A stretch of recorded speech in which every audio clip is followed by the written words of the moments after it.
The rain had soaked through to Dick Grayson's bones long before he woke up on that rooftop, the world spinning around him. Bloodhaven was dark, darker than usual, and it smelled like blood, cold, wet, and wrong. The familiar weight of his mask was gone. Instead, he found himself in someone else's skin, or rather, someone else's costume. The man lying beside him was unfamiliar, but his face wasn't.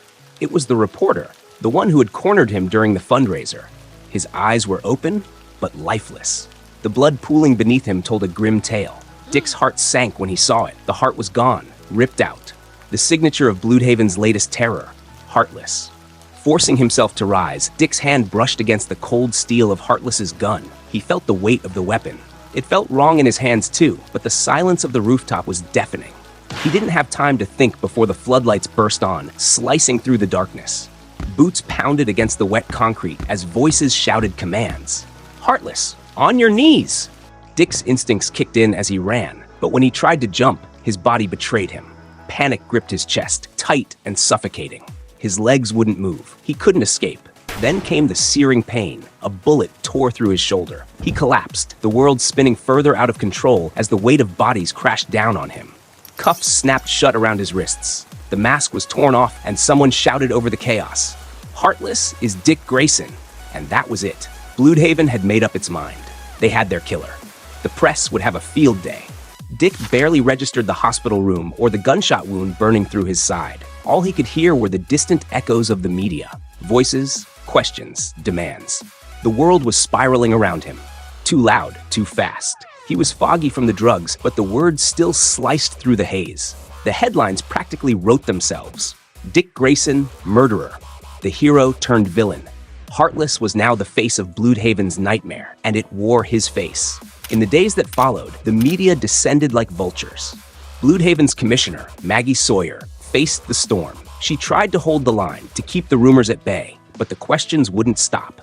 There was a journalist's body, a trail of death, and Dick's charitable foundation, all tied to the carnage. Everyone was asking the same question. How could they trust a man whose name had become synonymous with terror? Inside Bloodhaven Hospital, Dick lay in a haze of painkillers, a prisoner in his own body. He strained against the chains binding him to the bed. His thoughts were scattered, but somewhere, a sliver of clarity broke through the fog. He had to escape. Barbara's voice cut through the confusion. He could hear the tension in her tone, the way she was trying to hold it together for everyone else. She was speaking to the superhero community, telling them to stay out of it, to stand down. The Titans couldn't afford to risk their reputation, not after Beast World. The whole world was watching, waiting for a reason to tear them apart. But Dick couldn't stay here.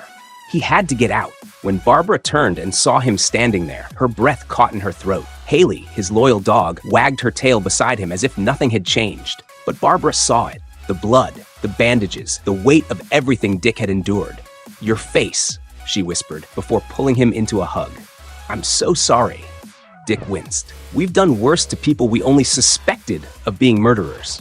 He didn't want her sympathy. He just needed the truth. He pulled away, looking at her seriously. The journalist, did he have a family? Barbara hesitated before answering. A husband, 2 kids, 7 and 12. His stomach churned. He knew this would only lead to more pain. Heartless had killed to frame him, to destroy everything he'd built. She was already trying to talk him down. Dick, you can't blame yourself for his death. But he did. He always did.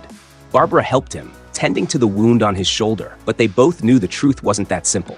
He couldn't run anymore. Not from this, not from the fear. But his name had been tarnished. No matter how much they wanted to clear it, there was always the risk of exposing everyone in the family. Their lives would be endangered. The public, and even the city, was already questioning everything he stood for. He wasn't ready to unmask himself. Not yet. Not until he confronted the real Heartless. Not until he faced his own fears, the ones that had haunted him since childhood. I have to go, he told Barbara, looking at her with a sadness she understood. You need to protect Bloodhaven. You've always been the one who kept this city safe. She didn't argue. Where are you going? He didn't have time to explain everything. I'm going to find the man who helped me when I was a kid, the one who helped me fly again. Barbara's brow furrowed. Are you sure he can still help you? He's dead, Dick said, his voice heavy with the weight of it. Her eyes widened. What? His mind raced back to the past, to the first man who showed him how to face his fear. Boston Brand, dead man. The one who trained him, taught him to soar, the ghost who had been his guide before the world ever called him Nightwing. Dick's journey to Nanda Parbat was long, the path treacherous. He traveled in disguise, using false names, moving from country to country, hiding in plain sight. But the real battle was inside him. The poison was still in his blood, affecting his body, his mind, and every step forward felt like an uphill struggle. It was in the mountains, as the peak of Nanda Parbat came into view, that Dick finally let his guard down. The fear, the terror that had plagued him, was more than just a physical ailment. It was the weight of a lifetime of loss. At the foot of the mystical city, Deadman appeared, as if summoned by Dick's will alone. He had returned from the dead, but his spirit was bound to Nanda Parbat. "Ramakrishna brought you back from the dead," Dick murmured, shocked to see the ghost before him. "Of course she did, but I'm stuck here," Deadman said, floating lazily above Dick. "You're doing this all wrong, you know?" Dick raised an eyebrow. "I didn't collapse like the stories say." Deadman smirked. "You're breaking all the rules. You're supposed to pass out weekly. I'm supposed to be looking down at you, saying, 'Am I dead?' And you're supposed to ask me. But no. Here you are, prepared for a journey, doing cardio." Dick sighed, looking at Deadman with a wry smile. "Not everything is about theatrics, you know?" But Deadman wasn't done. "Last time, you were afraid of falling. This time, it's different. You're afraid of what you've lost." Meanwhile, in Bloodhaven, Heartless took control of the airwaves, his voice chilling as he spoke. "Bloodhaven," he said, his words filled with venom. "When I was a child, I watched my parents die. I wanted to save this city. I wanted you to feel safe. But you were never safe. I've built a haven, but not for you." Heartless's face appeared on every screen. He had embedded himself deep within the city's walls. He controlled the government. He controlled the police. And now he was daring Dick to return. "Also, before any of you does something stupid, know that I have many children imprisoned, and the body of one of their fathers can be found on Bloodhaven Pier." As he said that, Cyborg arrived at the pier and found the body. The weight of Heartless's words hung heavy in the air. "Another parent will die every half hour until the Titans leave the city. And if you think about trying to stop me, remember this: I control everything here." It didn't take long for the heroes to fold under the pressure. One by one, they stepped into the boom tube in front of everyone, leaving the city behind. Then, Heartless issued his challenge. "I invite Nightwing to stay. We have unfinished business. Unless, of course, he's too afraid." In the shadows, Batman stood by, silently watching as Bloodhaven continued to fall apart. Oracle's voice was thick with worry. "He knows about Nightwing's fear, Bruce." Batman's gaze never wavered. "I know, but we're not leaving him to rot. Not again."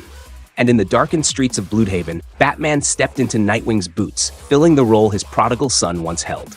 "Bloodhaven needs Nightwing," he declared, standing tall, watching over the city his son had fought for.